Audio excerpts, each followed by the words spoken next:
Assalamualaikum warahmatullahi wabarakatuh. Jumpa lagi para pendengar Pelita Ilahi yang dianugerahi kasih sayang ilahi.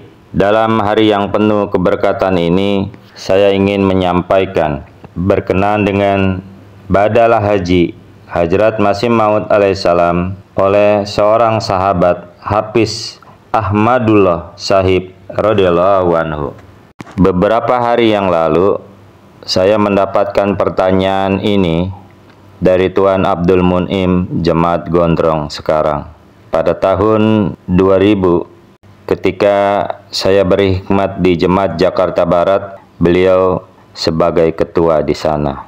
Insya Allah Ta'ala akan saya sampaikan penjelasan tentang ini.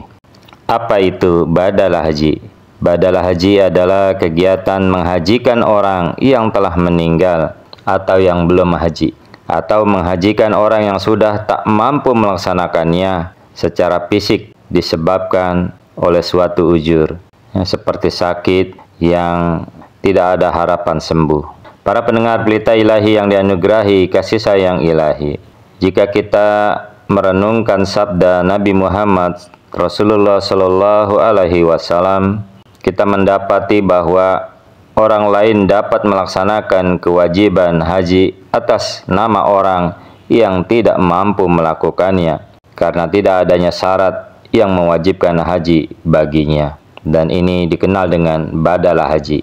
Di antaranya adalah dari Ibnu Abbas radhiyallahu anhu, ia berkata, Al-Fadl bin Abbas pernah duduk di belakang Rasulullah Shallallahu Alaihi Wasallam. Lalu seorang perempuan dari Kats'am datang. Kemudian mereka saling pandang. Lalu Nabi Muhammad SAW memalingkan muka Al-Fadl ke arah lain. Perempuan itu kemudian berkata, "Wahai Rasulullah Shallallahu Alaihi Wasallam, sesungguhnya haji yang diwajibkan Allah Ta'ala atas hamba-hambanya itu turun ketika ayahku sudah sangat tua, tidak mampu duduk di atas kendaraan. Bolehkah aku berhaji untuknya?" Rasulullah Sallallahu Alaihi Wasallam menjawab, "Iya, boleh." Ini terjadi pada waktu haji wada. Terdapat di dalam hadis muttafaqun alaihi. Juga telah disebutkan di dalam hadis sahih, ada seorang laki-laki yang menceritakan pada Nabi Muhammad Sallallahu Alaihi Wasallam, yaitu, sungguh ada kewajiban yang mesti hamba tunaikan kepada Allah Ta'ala. Aku mendapati ayahku sudah berada dalam usia senja, tidak dapat melakukan haji, dan tidak dapat pula melakukan perjalanan. Apakah mesti aku menghajikannya? Hajikanlah dan umrohkanlah dia, jawab Nabi Muhammad Sallallahu Alaihi Wasallam dalam hadis riwayat Ahmad dan An-Nasai.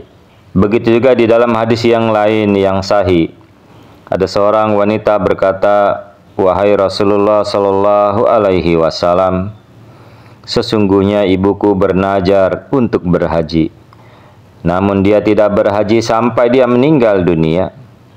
Apakah aku harus menghajikannya?" "Berhajilah untuk ibumu," jawab Rasulullah Sallallahu Alaihi Wasallam. Terdapat di dalam hadis Muslim.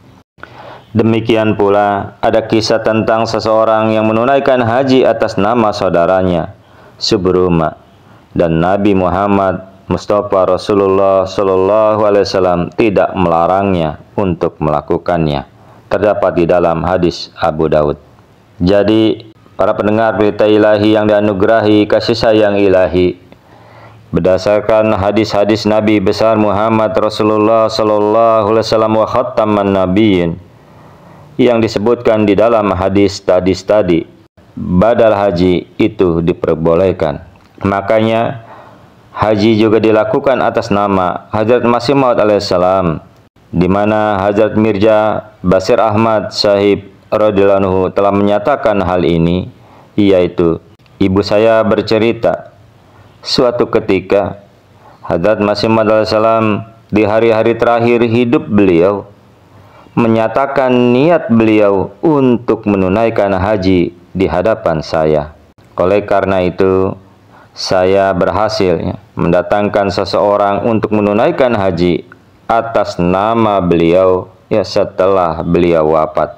Ibu saya yang terhormat telah mengutus almarhum Hafiz Ahmadullah Sahib radhiyallahu anhu untuk menunaikan badal haji atas nama Hadrat Masih Maud alaihissalam. Beliau menanggung semua biayanya dengan sendiri. Hafiz Ahmadullah Sahib adalah seorang sahabat lama dan telah lama wafat. Terdapat di dalam Siratul Mahdi volume 1 halaman 44. Para pendengar Pelita Ilahi yang dianugerahi kasih sayang ilahi, Hadrat Masih Maud alaihissalam tidak dapat melaksanakan kewajiban haji karena kondisi yang tidak bersahabat, kesehatan yang kurang baik, dan sebagainya.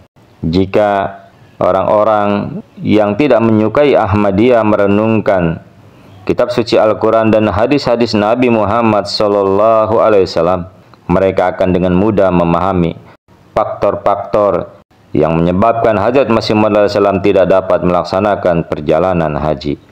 Akhirnya kami sampaikan sebuah contoh yang menjelaskan keterikatan emosional yang mendalam dari Hadrat Masih Maud alaihissalam terhadap tempat-tempat suci Islam, yaitu suatu ketika seseorang menarik perhatian Hadrat Masih Maud alaihissalam ke Ka'bah suci di Mekah dan makam Nabi Muhammad SAW di Madinah.